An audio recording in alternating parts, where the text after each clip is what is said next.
I'm in Singapore, and I'm about to go on stage in just a few minutes. I have not given a presentation for over a year now. I was in a little fender bender a while back, and so I took a little bit of time off. There's this sense of urgency now. The global dollar standard was put in place by a series of accidental events that were very fortunate for the United States because it gave us an advantage over the rest of the world. But our politicians over the past decade or so have abused this privilege as though it was their birthright. And now the rest of the world are turning their backs on the US dollar standard. This is going to cause a financial calamity the likes of which we've never seen before, and it's going to be devastating for most people. I don't want this to happen, but the damage has already been done. So I'm going around trying to alert people and show them how they can protect themselves and turn this into a great opportunity for themselves. So there's always one result from what we are doing right now, expanding the currency supplies all over the planet. There's one result, and that is higher gold and silver prices. I love America, at least the America that the Founding Fathers created, and I'm hoping that people get interested in this so that they'll see that what made America great is the answer to our problems, to get back to free markets, free people, and sound money. Our own history proves that this is the road to maximum prosperity. We are entering a period of financial crisis that is the greatest the world has ever known. The wealth transfer that will take place during this decade is the greatest wealth transfer in history. Wealth is never destroyed, it is merely transferred, and that means that on the opposite side of every crisis there is an opportunity. The great news is that all you have to do to turn this crisis into your great opportunity is to educate yourself. I believe that the best investment that you can make in your lifetime is your own education. Education on the history of money, education on finance, education on how the global economy works, education on how all of these guys, the central bankers, the stock market, how they can cheat you, how they can scam you. If you learn what is going on and how the financial world works, you can put yourself on the correct side of this wealth transfer. Winston Churchill once said that the further you look into the past, the further that you can see into the future. This program is all about creating your own crystal ball, being able to gaze into the future, being able to change this crisis, the greatest crisis in the history of mankind, into your great opportunity.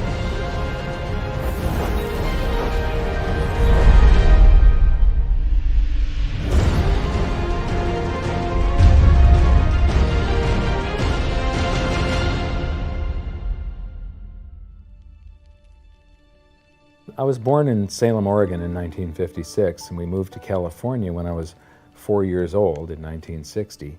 But when I went to school, it was obvious after just the fourth grade that there was something different with me. And by fifth grade, I was in remedial classes. And it turned out that I was dyslexic, and teachers were not taught to recognize that back then. I was always falling behind everyone else. When I would get a teacher that would lecture instead of making us read out of books, I would just absolutely excel. I suddenly went from the dumbest kid in class to the smartest kid in all of the periods of that class. But the result was that, after a while I was in every single remedial class, and I just couldn't take it. And in 10th grade, I dropped out, middle of 10th grade, and I've never been back to school. I often say that in every crisis there's an opportunity, and in this case, the handicap of dyslexia has also been a blessing. Because I couldn't learn out of books and I couldn't take notes, I just had to remember everything. And I have the ability to, my brain's wired a little bit differently. I have the ability to look at a chart today, and I know how it relates to a chart that I saw 10 years ago. But it was back in about the year 2000 when Steve Jobs of Apple introduced OS X. The world of books opened up to me, built right into the operating system, was a text-to-speech program.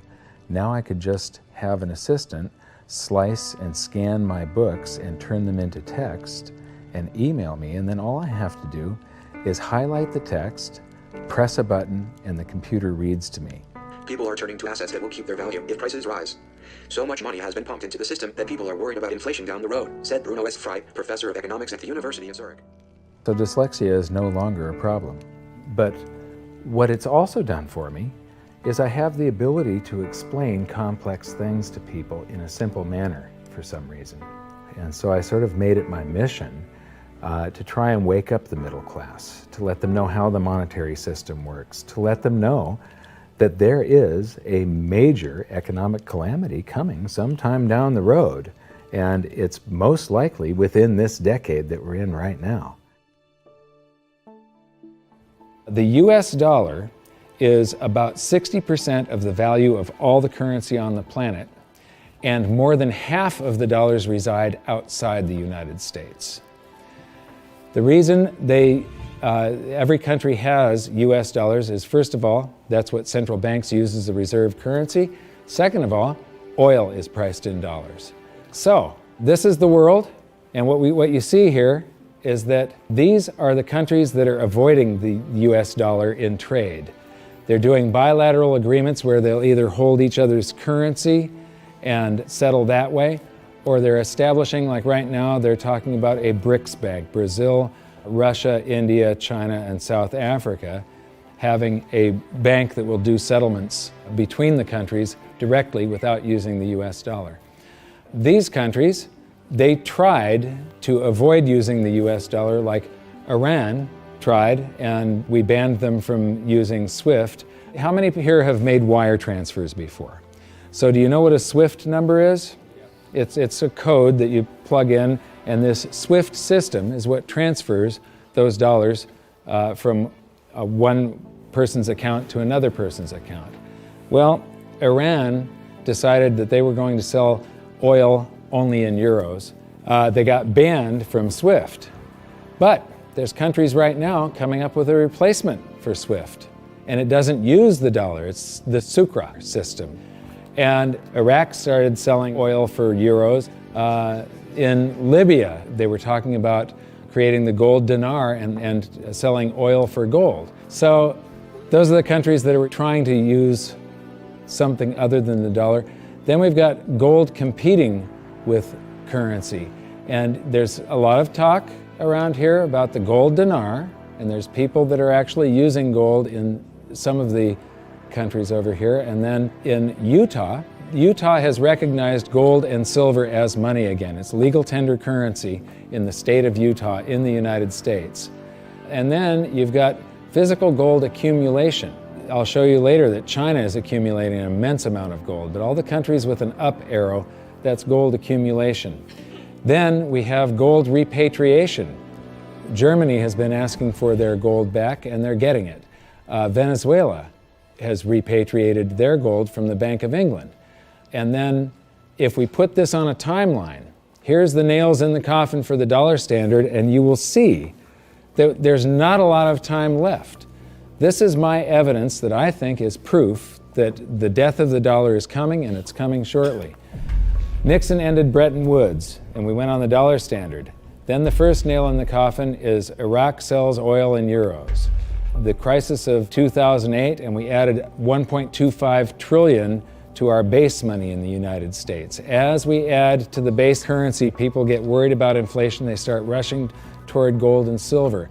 Iran ends oil sales in dollars, and they're taking commodities in trade for oil. They're taking, in Turkey, they take the local currency and then buy gold in Turkey and export the gold to Iran. So they're basically selling oil for gold.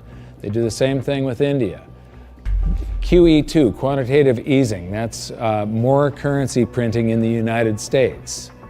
Libya, China and Russia bypassed the dollar. They did a bilateral trade agreement where they hold each other's currency, and they do direct debt settlement without having to wire transfer US dollars. Chinese president just recently said that the dollar as the world's reserve currency is a product of the past. Utah recognized silver and gold as money. China and Iran bypassed the US dollar with a bilateral trade agreement. Venezuela repatriates its gold. China and Japan trade directly. India and Japan bypass the US dollar. Russia and Iran trade directly. Iran sells India oil for rupees and commodities. China and Brazil trade directly. Swiss citizens demand gold repatriation. African countries ban the dollar. In Zambia, you can go to jail if you use US dollars. Quantitative easing number 3. They have announced at the Federal Reserve that they're starting with $40 billion of currency that they're creating each month, and now it jumps to $85 billion. That's more than $1 trillion a year. And remember, it took 200 years to go from no dollars to 825 billion, and now they're going to create $1 trillion every year. Iran trading energy for gold. Singapore removes tax on money. Germany repatriates 150 tons of gold from the New York Fed. The citizens of Netherlands demand gold repatriation. Ecuador repatriates part of its gold reserves. Austrian citizens demanding gold repatriation. China acknowledges fundamental market shortage of gold. And now, the Fed is increasing the rate of printing. I said from 40 to 85 billion every month, just over $1 trillion per year. So those are the nails in the coffin for the dollar standard.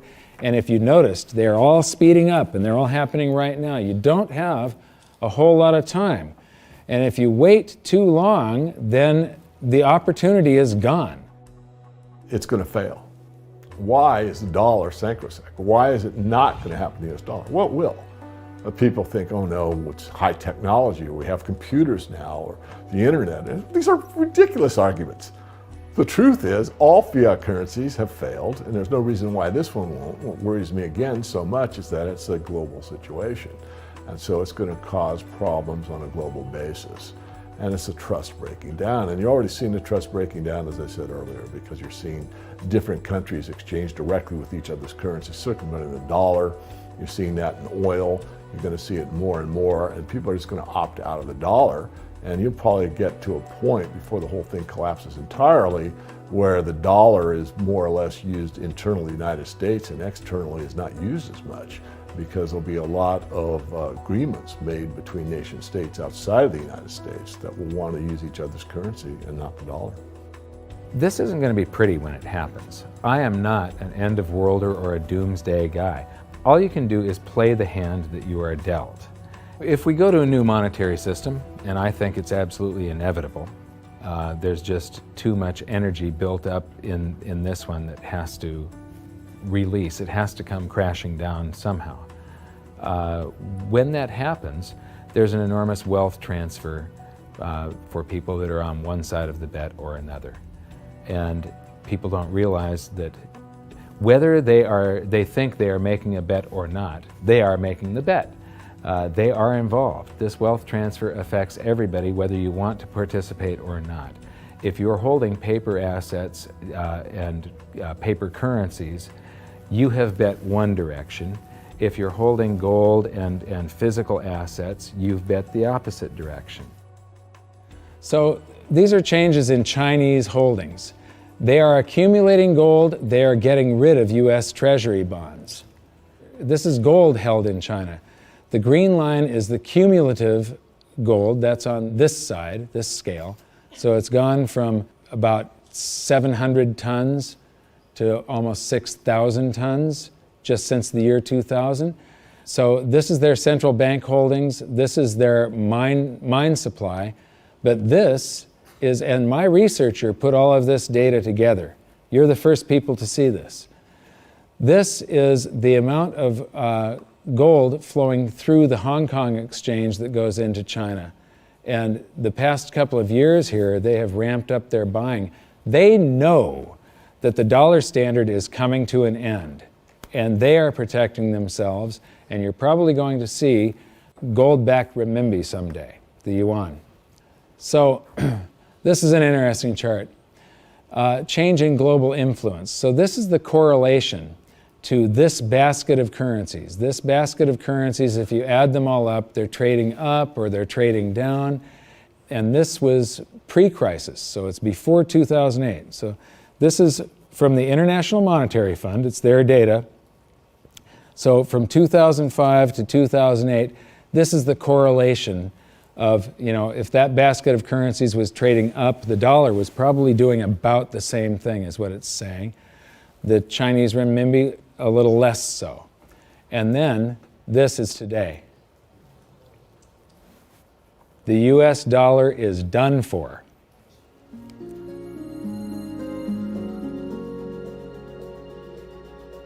I don't think there's any question we're heading for a new monetary system. The question is, what will it consist of? The four choices are sort of a world of multiple reserve currencies. And Barry Eichengreen of Berkeley is the leading proponent of this, or leading scholar on this topic. The problem with that, and where I disagree with Eichengreen, is there's no anchor in that system. We did have multiple reserve currencies before in the 1920s. He's right about that. And it was sterling and the dollar, but they were both anchored to gold. And in the post-Bretton Woods world, since 1944, it's been one reserve currency, which is the anchor, and it was anchored to gold until 1971. Since then, the dollar has been detached from gold, but all the other currencies are still linked to the dollar. So at the end of the day, we've had an anchor of some kind. We've never had a world of multiple reserve currencies with no anchor. I'm not sure that's that stable. The SDR is the second choice. The SDR is a basket currency sponsored by the IMF. At least for the time being, it's also printed money. The IMF literally prints the SDRs and ships them out to the members. And their reserves go up, exactly the way the Fed creates money and bank reserves go up. But it's not backed by anything. Third choice is gold, some variation on the gold standard. And the fourth choice is what I call chaos, which is that nobody does anything. There's a lot of wishful thinking, there's a lot of denial, there's a lot of delay, and we get to the point where people just totally lose faith in paper currencies, go to hard assets, and we have a sequential collapse of paper currencies around the world, at which point governments will have to react with emergency measures. And that could include coercion, confiscation, various sorts of freezes on paper assets. Could be a lot of things in that scenario. So to me, it's multiple reserve currencies, SDRs, gold, or chaos. I favor gold, but I fear that we may get chaos. I've talked about every 30 to 40 years the world has a new monetary system. And the thing is that over the years, governments and the banks have basically screwed us more and more and more.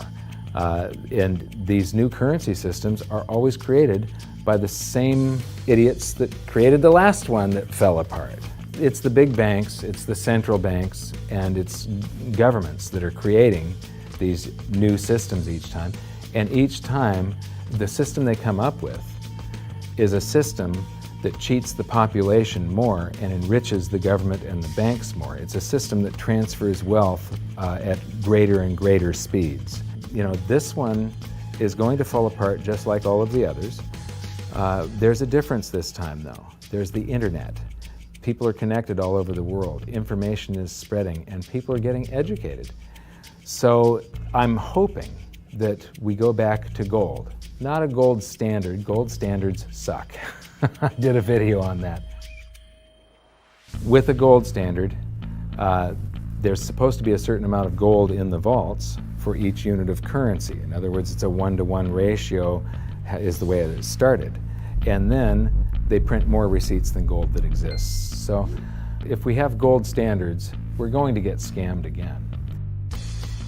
If we used gold and silver, if the public gets educated enough before all of this happens, if we went back to gold and silver, then governments can't scam us. It limits their ability to transfer wealth from the population to the government and to the banks. A lot of people say that you can't use gold and silver today because they're too heavy and bulky, and it's completely wrong. You could put gold and silver in a vault, and you could make payments to somebody by transferring ownership of nanograms, grams, or ounces of gold and silver from one person's account to another by means of a check, a credit card, or even your cell phone. If we go back to a gold-backed currency, gold-backed US dollar, at that point, I think the minimum scam that the US could get away with, which means the minimum number of dollars in existence that they could make convertible into gold, would be the dollars that are held in foreign central banks. That would be similar to the Bretton Woods system that we had from 1944 to 71. Well, I did some analysis on this when I was writing the book back in 2005, and back then it required $20,000 an ounce gold for the Treasury to have enough gold to cover those dollars, or the New York Fed actually. And if they were going to back all of the dollars, you're talking gold measured in the hundreds of thousands of dollars per ounce. There just isn't that much gold, and there's a whole lot of currency. We keep on printing it every minute of every day.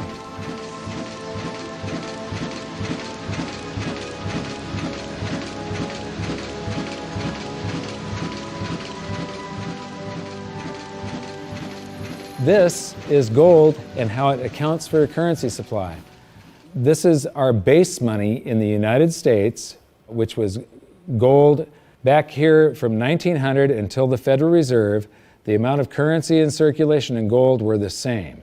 And then we established the Federal Reserve and we inflated for World War I, and we had more currency in circulation than we had gold to back it. There were some bank runs in the 30s. Then Roosevelt unpegged the dollar from gold, and gold's value rose from $20 an ounce to $35 an ounce. And when it did, the value of the gold held at the U.S. Treasury rose to meet the value of all the currency that was printed in the meantime. Here's the same chart again, but now I'm taking it out to 1971. And what you see is these gold inflows during World War I. During World War II, it's another 117% gold increase. This is what made the United States a superpower. It's all financial. It isn't our war machine necessarily. It's all the gold inflows that we got because everybody else was at war and we were isolated from it. And they had to pay us for all their consumer goods and so on. And then we jumped into the war and we inflated. And then in about 1959, countries started figuring out that we didn't have all the gold. We were printing more dollars than gold that we had to back it. And under the Bretton Woods system, they could go to the New York Fed and turn in their dollars for gold at $35 per ounce. Only foreign central banks. Individuals couldn't do that. So gold started flowing out, and the U.S. lost 50% of its gold from 59 to 71. And in the meantime, we kept on printing currency. If this had continued until it got down to zero, if there was one more dollar out there that laid claim to gold, that came in and said, we want our gold for a currency, and there was no gold to back it up, the entire world monetary system would have come crashing down. So Nixon had to take us off of the Bretton Woods system, the last vestiges of the gold standard in August 15th of 71. So here's the same chart again. There's the first chart and the second chart to 71, and now I'm taking it out to 85, and I'm adding a second line here. How many people would agree that credit cards are replacing cash in circulation? Yeah? Credit cards, you use your credit card more and more every year, right? You use cash less and less. Well, this is outstanding credit card balances. It's called revolving credit outstanding is the name of the chart that you get from the Federal Reserve. When you charge something on a credit card, you create currency.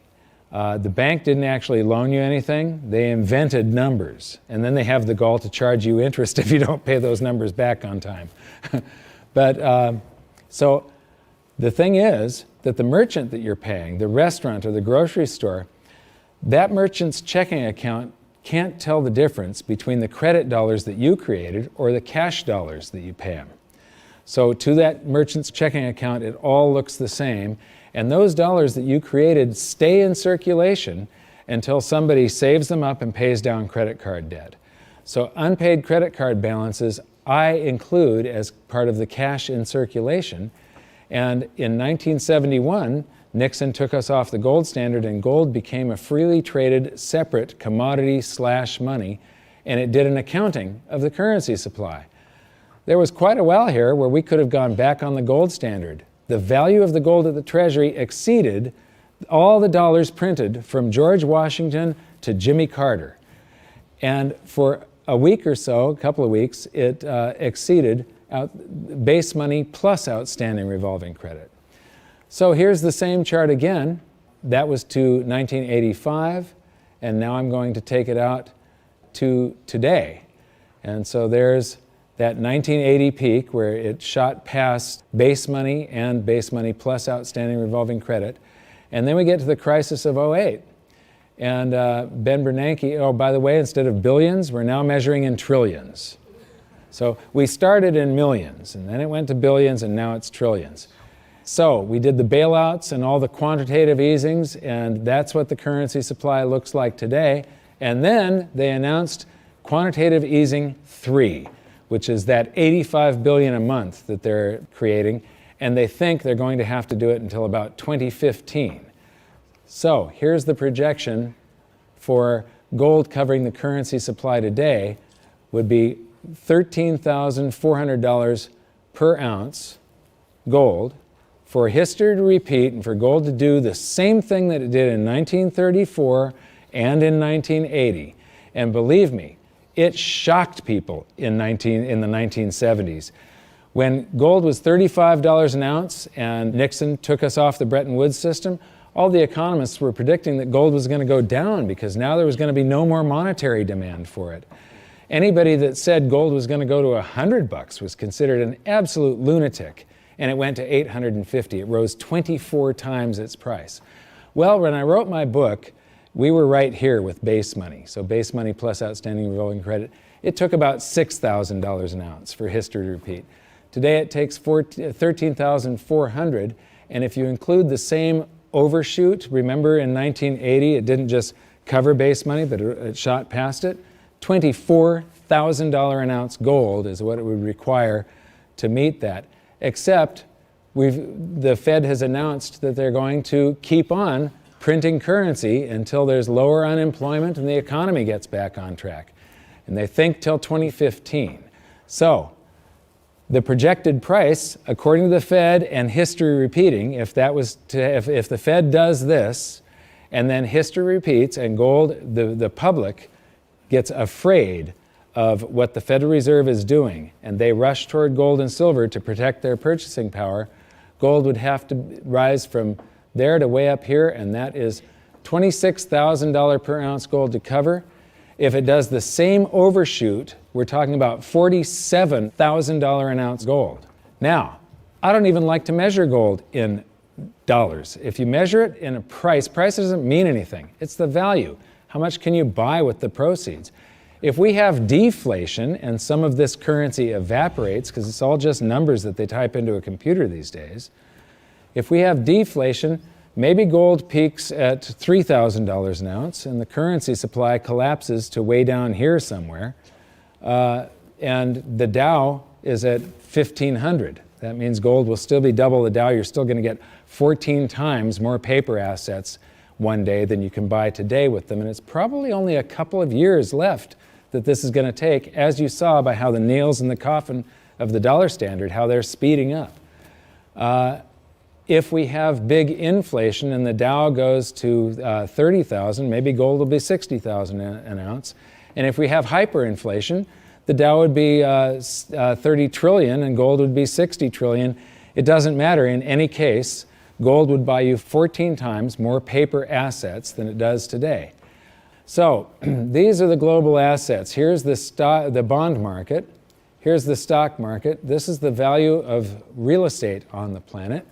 And these are bank deposits, and there's gold. Now, that little slice of the pie is going to get a lot bigger in just the next few years, and it's not going to do it by a whole bunch more gold just appearing. It's going to do it by the price of other assets going down, or at least their value going down, and the value of gold going up. So the price of gold will change. That piece of the pie is going to grow. It was a lot bigger back in 1980 when gold was at $850. It's going to get a lot bigger today again, but today, as you've seen, it requires far, far higher prices. So, the death of the dollar standard.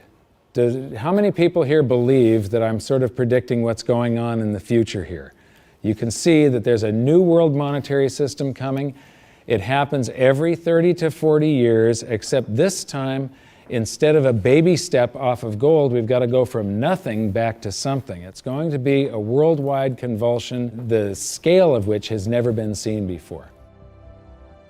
At the end of the day, the fundamental driver of gold, it's not so much that gold's in a bull market, it's more the dollar's in a bear market. And people say, well, how high can gold go? And my answer is, well, how low can the dollar go? The answer is the dollar can go to zero. If you divide any number by zero, the answer is infinity. So gold can go to infinity if the dollar goes to zero. Now, in the real world, something else will happen. It's not that gold becomes worth infinite number of dollars. It's more the case that the dollar just falls off the stage. The dollar gets the hook, so to speak, and you'll count gold in dollars to 5,000 to 10,000 at some point, but there will come a time when you won't count gold in dollars anymore because dollars won't count. People won't want dollars. There is so much opportunity in crisis, it is absolutely extraordinary. That's just not me saying that, that's just history. You read any amount of history, and I don't mean last week, I mean real history. You know, in times of crisis, it's when huge fortunes were made. In times of crisis, it's when human beings create and develop newest technologies and newest science and new medicines. In times of crisis, there's so much opportunity as long as you can remain calm, get educated, be resourceful. The challenge for most people is that in crisis, they go into crisis mode, which means they go into scarcity, they go into lack, they go into blame, and none of those emotions are resourceful for helping you solve whatever challenge is in front of you.